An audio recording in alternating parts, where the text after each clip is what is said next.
If I got every word perfectly weighted on a thin piece of paper, would it make any difference? Would it change for the better if I wrote you a poem, if I posted a letter?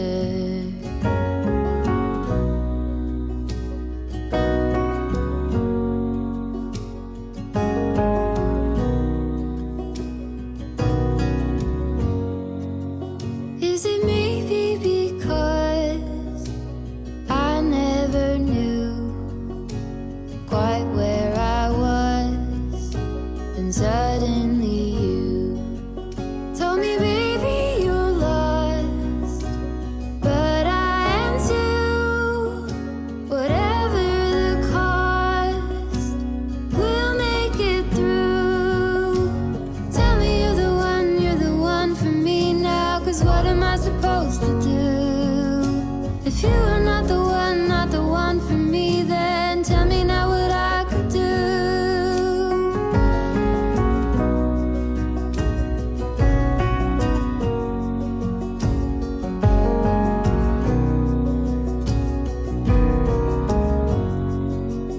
If I told you that I don't know where I'm going, don't know what to say, but I go without knowing. If I told you that I don't know what to believe in, don't know how to pray, but I pray anyway. Hello and welcome to this episode. My name is Sarah. Welcome. You are most welcome to this creative project. I am looking forward to sharing with you what I've been up to this kind of latter part of August. More botanical printing, some epic sweater woes, and kind of where I'm headed next. Before I get started, I just want to thank everyone for your kind words and your generous support regarding the loss of my dear friend Sarah. I appreciated all of the sentiments, and so many of you also were connected with her through her podcast, and I just appreciate kind of coalescing around that memory in that moment. I hope that you make the blueberry pie or the best no churn ice cream, and you can think about all that she had to offer us. So thank you so much for that support. Also, thank you to those that contribute financially, whether that's through a subscription over on Patreon or through Coffee, or perhaps you've shopped the affiliate link with the Woolly Thistle. Thank you so much for providing investment in the work here, the production costs, and all that goes into creating these vlogs. I do publish 2 vlogs for the public typically per month, and if you are a subscriber over on Patreon, I do an extra bonus studio vlog. So that's 3 minor productions a month, and wow, whew, I think about that often. Anyway, thank you so much for that.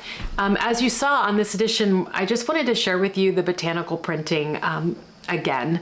We did the heat press and the eco prints earlier this month, and I wanted to take advantage of all the foliage, and I decided to use my gel plate. I've talked about the gel plate before. I haven't had it out in a while, but when I get it out, I remember why I love it.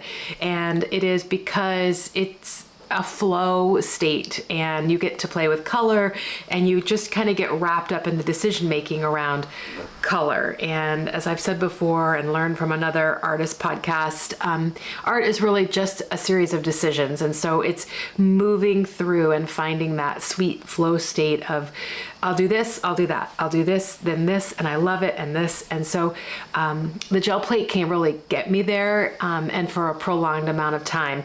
You know, when I'm picking out colors for a sweater, I can get in that state, and it's a really invigorating and enriching cognitive place to be. But once you've picked it and you're knitting it, it's a different kind of state or thought process. Whereas the gel plate and often watercolor, eco printing, there it's a bit of a quicker turnaround, and you're a little bit more engaged over in that specific decision-making space for a longer process, at least for me. So there was the eco printing, and then I did the gel plate. Primarily I used acrylic for this, and stencils and plants, and I just like having a variety of different papers to use. So I use deli paper, rice paper, copy paper, just that you put in your printer. I had some printmaking. You can use watercolor, and so being able to have a variety of different papers and then think about how to use that in some bookbinding is kind of where I'm at with the gel plate, the gel prints. One of the key parts for me of creating a work with the gel plate is having backgrounds. And so I use a lot of chalk paint to do that. And it kind of creates like a plaster look, kind of earthy, old school, plaster, that's the word. And so I like that. And then I use some spray inks from Tim Holtz to add some color and some metallics. You may have seen me reference Robin McClendon's gel plate book. She has lots of different techniques in there and using lots of different mediums on the gel plate. You don't have to just use acrylics. You can draw on it with oil sticks and charcoal and image transfer and all sorts of stuff. And that book is a really nice combination of all those techniques in one place. She also has a YouTube channel I've referenced before, and I didn't review her book, but I showcased her book. I highlighted it here for those of you that were kind of looking for more interesting ways of utilizing a gel plate. So that's what I've been up to with that, and kind of in my mind is taking advantage of this season, as you'll see progressively in the next couple episodes, to get some papers, not that I don't have any, but more, that I've improved my technique, and I now know what I want for some of the bookbinding that I want to do. That's kind of this foundation is, again, just foundation for paper and bookbinding or decorative work. I also use it in my journals, so I had a really good time with that. The gel plate itself is a really compact, easy to store tool to have, and that's one of the things I love about it is it's so accessible. You pull it out, you have a little bit of paint, and you've got a couple hours of fun.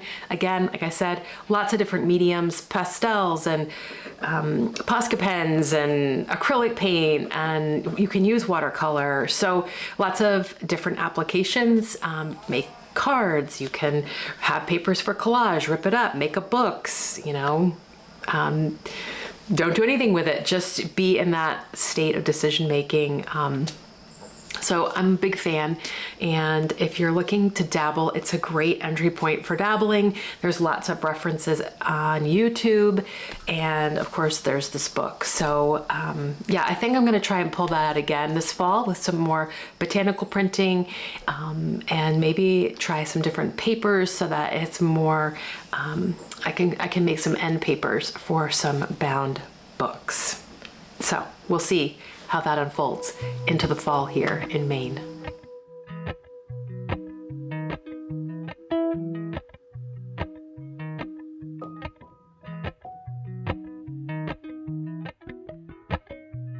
Appalachian sunrise meets my skin. Even with my eyes still closed, I can feel it coming in. Golden, golden, I'll follow only golden, golden, golden, golden things.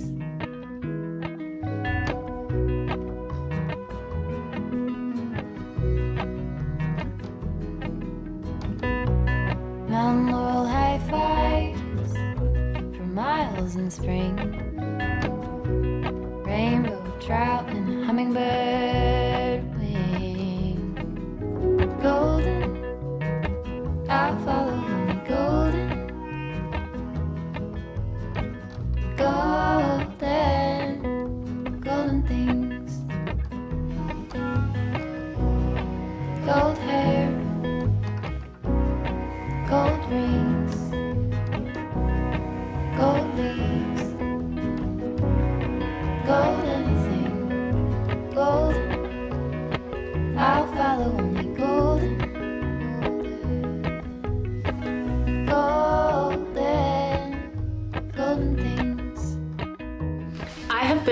absolutely delighted over the summer to work from a cookbook that I can't remember how, I think I may have seen it in passing, and then my friend Sarah and her sister Jessie were working from this particular cookbook, and it just kind of entered into my mind. I've always loved to bake.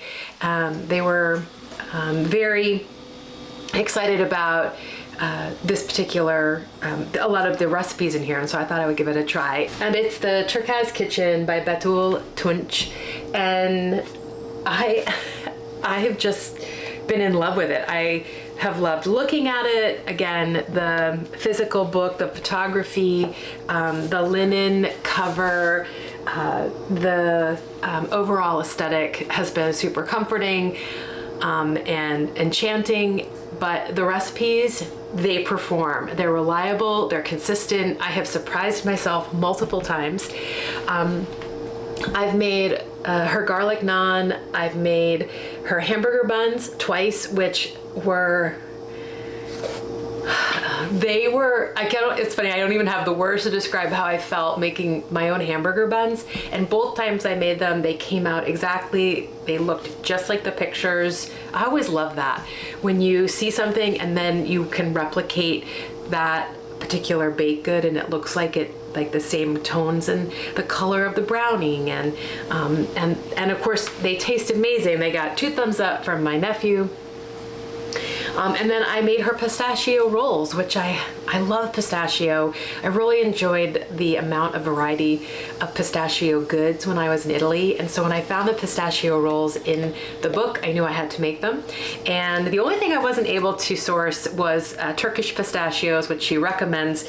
So I'll keep my eye out for that and maybe a source to do that and try it again. So if you don't know, I spent a number of my formative years in Turkey, and I have a strong interest in the food and spice profiles that come out of that. So not only does she cover baked goods in here, there's quick breads, yeasted breads, enriched doughs. There's unleavened, but there's also recipes to go with that. So there's bareks, there's a number of Turkish street food type breads, fish tacos, chicken dumplings, chicken ramen, so making noodles. And I really just wanted to share with you this book and give you a little bit of the breadth that it covers. Oh, there's pistachio baklava, and yeah, I'm kind of here for that. Anyway, so I wanted to just share with you, give you a little bit of the breadth of this book and what it covers, and see if it's something you're interested in. I have been very successful with her instructions. Her ingredient list hasn't been overwhelmingly to source, and the time commitment has felt reasonable. So take a look and see if you want to give this a try and perhaps make your own pistachio rolls.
about here in this episode is my knitting.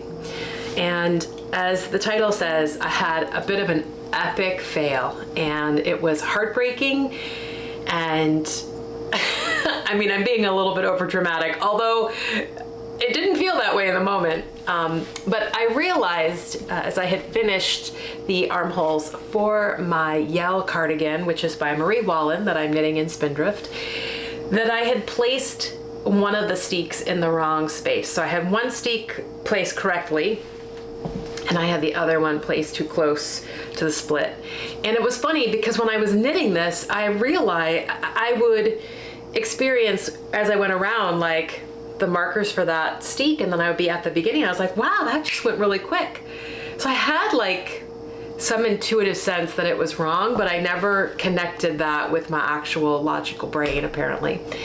So it was kind of a make or break moment, and I did consider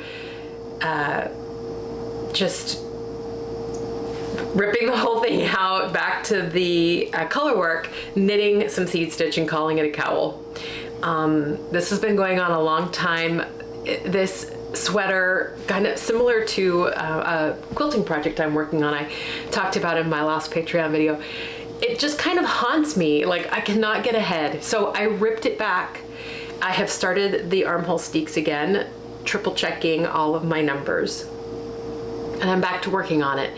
I had a lot of friend support, many shared messages about possible solutions before ripping back, but ultimately there was no cutting and re-sewing or Frankensteining it together. It had to be ripped back and reset. And I did that with, like I said, much support.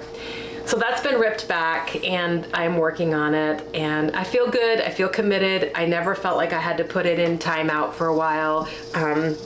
You know, I have other things I want to work on. I still have the Viola Designs Agnes, which has the body mostly done. That's knit on I'm knitting the Yell on a US 4. That's knit on a US 4, and I'm like speeding along. So I don't know what it is. My friendly neighborhood squirrels having their morning rumble about who can be in which feeding station, which is technically for the birds. But where was I going?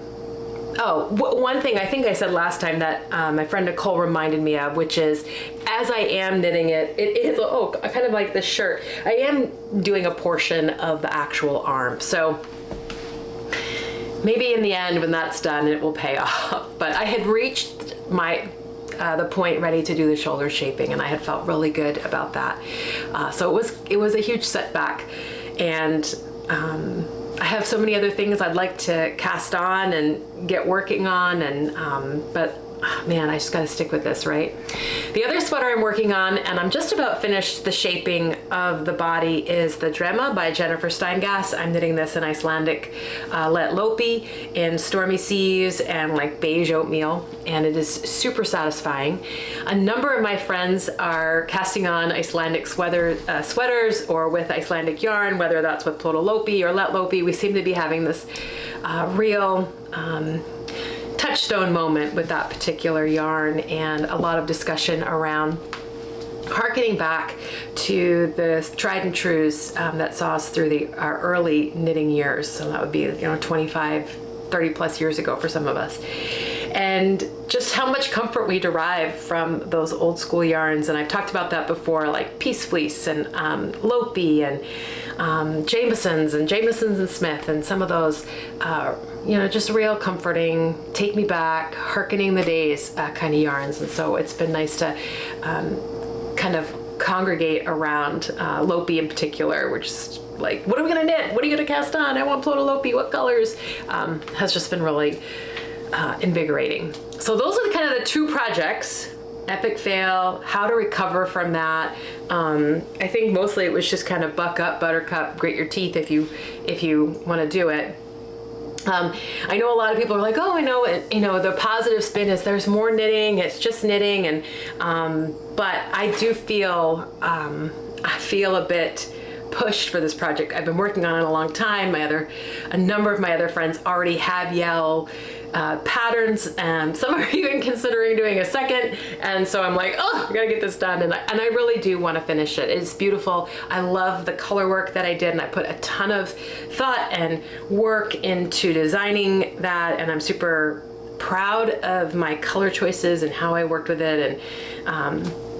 And it really is one of the first sweaters that I've kind of, Marie Wallen sweaters, that I've kind of gone off and done my own colors, which was a triumph for me. So I should finish it. So that's what kind of saw me through the ripping back and getting, pushing back into those steeks. Now school is starting. I have 2 workshop days, one of which has mostly meetings in the morning. So I am taking that Yale with me. Who knows? Maybe I'll be back to where I started tomorrow. I doubt it. So that's the state of the knitting. What I'm being called to is some spinning, and I've wrapped up a few projects. I've wrapped up some foundational projects for bigger projects this summer, and so I'm feeling like I've got a lot of materials to work with, and my mind has been kind of freed up to share some of that time with my spinning wheel. And I've been, as I said, inspired by these Lopi yarns, and that's kind of just pulled me back into the original experience of why I started this vlog and knitting, and it feels good to be there. I forget about that. I get carried away in kind of the mainstream discussions, and I have been giving some serious thought into changing the name of this project, and that's maybe forthcoming, because I feel like I've deviated so far from where I started, as has the industry, the discussion and the platforms and the players. I don't feel like a match there anymore, and I kind of want to carve out something new